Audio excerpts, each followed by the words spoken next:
왜 나는 공부가 재미없을까? 왜 나는 공부하기 싫을까? 왜 나는 공부를 해도 성적이 잘 오르지 않는 거죠? 이런 고민들을 해본 적 있으신가요? 공부를 잘하고 싶나요? 그렇다면 자신의 학습 패턴 먼저 파악해 보세요.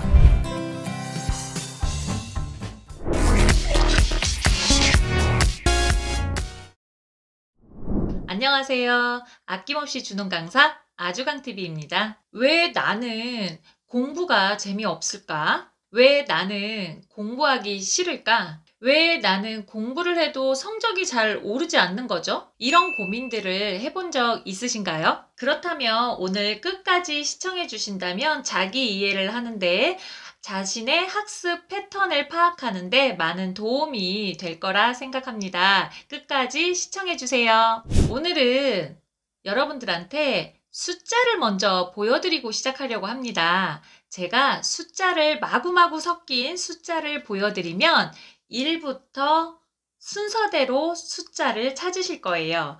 1, 2, 3, 4 3을 못 찾으면 4로 넘어가지 못합니다. 순서대로 한번 숫자를 찾아보시기 바라겠습니다.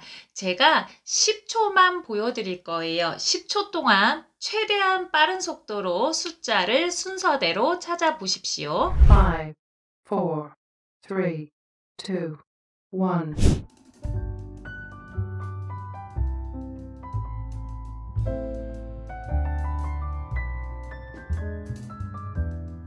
1부터 숫자를 찾아보셨나요? 몇 가지 찾으셨나요? 5까지 찾으셨다고요? 7까지 찾으셨다고요? 오, 많이 찾으셨네요.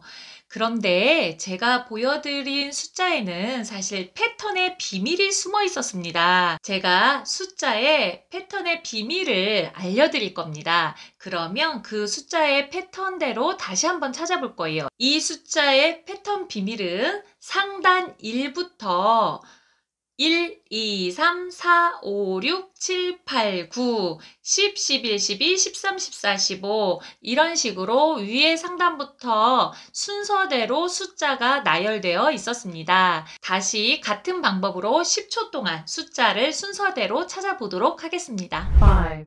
5, 4, 3, 2, 1.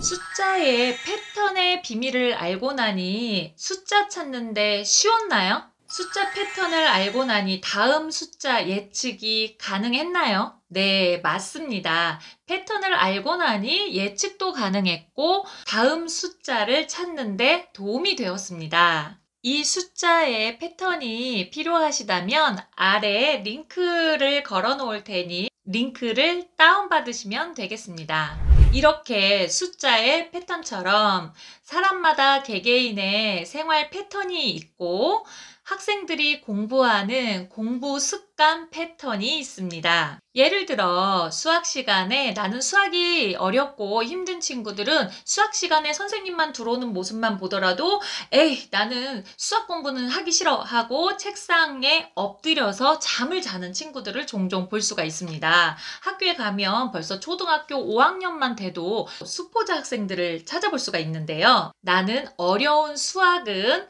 엎드려서 잘난다 라고 하는 패턴을 찾아볼 수 있습니다.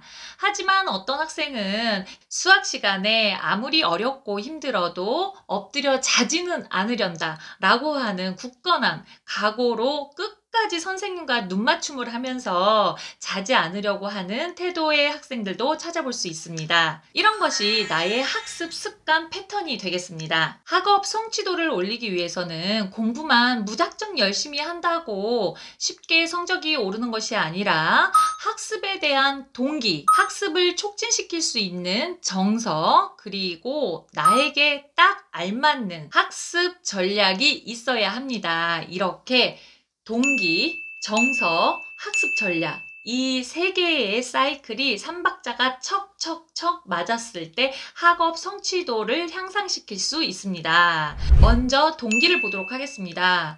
학습 동기는 초등학교 때 부모님들이 너 100점 맞으면 이번에 핸드폰 바꿔줄게 하면서 외재적 동기를 많이 주죠. 하지만 외적 동기의 보상은 그 보상이 끝나버리면 더 이상 공부할 이유가 사라지고 맙니다. 그렇기 때문에 외적 동기보다는 내적 동기를 강화시켜 주는 것이 인내심을 가지고 고등학교 3학년 때까지 공부할 수 있는 힘을 더 키워주는 것이 중요합니다. 그래서 부모님들이 외적 동기보다는 내적 동기를 강화시켜주기 위해서는 초등학교 때는 선물이나 광화문로 가능했지만 중학교, 고등학교에 진학을 하면서부터는 내재적 동기를 더 강화해줄 수 있는 격려와 응원이 필요합니다. 두 번째로 정서도 많은 영향을 미칩니다. 예를 들어 공부하려고 책상에 앉아서 핸드폰을 딱 여는 순간 부모님이 나갔다가 들어오셨습니다. 그 모습을 보고 이 녀석 또 공부 안 하고 핸드폰 보고 있어 라고 소리를 질렀을 때 한참 사춘기인 친구들은 짜증나겠죠. 그래서 그 순간 에이 나는 짜증나 엄마 나가 하고 공부를 안 하고 침대에 가서 누워버린다든가 핸드폰을 보고 게임을 해버립니다. 이런 경우 안정적인 정서를 가지고 있는 친구들은 엄마한테 짜증을 내기보다는 나의 목표를 위해서 부모님께 논리적으로 말할 수 있어야 되겠죠. 자신의 정서를 통제하고 조절할 수 있는 힘이 필요합니다. 짜증은 좀 나지만 부모님께 저 이제 지금부터 공부할 거니까 엄마가 이렇게 얘기하시면 제가 짜증이 납니다. 지금 문 닫고 나가주세요. 라고 말할 줄 아는 것이 안정적 정서를 가진 학생이라고 볼 수 있겠습니다. 이렇게 했을 때 짜증나는 기분을 조절하고 내가 공부하는 것에 바로 집중해서 몰입할 수 있는 안정적인 정서를 가질 수 있습니다. 마지막으로 나에게 맞는 학습 전략을 찾아야 공부하는데 수월합니다. 수능 만점자가 추천해주는 학습 전략들이 다 나에게 맞다고는 할 수 없습니다. 다양한 방법 중에 나의 수준과 방법에 가장 적합한 것을 찾아야 합니다. 제가 교육청 소속으로 학습 상담사 일할 때 느낀 것입니다. 학교에서 아무리 꼴찌 않은 학생이어도 학생이라는 신분을 가지고 있기 때문에 저도 공부는 잘하고 싶습니다. 라고 하는 아이들이 대부분이었습니다. 내가 어떻게 공부를 해야 되는지 방법을 모르고 또는 내가 공부해야 될 이유가 없기 때문에 또는 내가 공부할 수 있는 환경이 아니어서 학생들이 공부를 시작을 못하고 있는 경우가 많았습니다. 그 학생들이 말하기를 나는 공부하는 방법을 몰라서 성적이 안 좋으니까 당연히 공부가 재미없고 공부가 재미없으니까 학교 오는 것이 점점 싫어지고 그래서 꼴찌하는 학생도 저도 공부는 잘하고 싶어요 라고 말하는 경우가 많았습니다. 그럴 때마다 학생이 얼마나 학교 생활이 힘들까 정말 100% 공감이 갔습니다. 오늘 배운 학습 동기, 학습을 촉진시켜 줄 수 있는 정서, 그리고 나에게 딱 맞춤형의 학습 전략, 이 세 가지 사이클이 잘 돌아갔을 때 학업 성취도,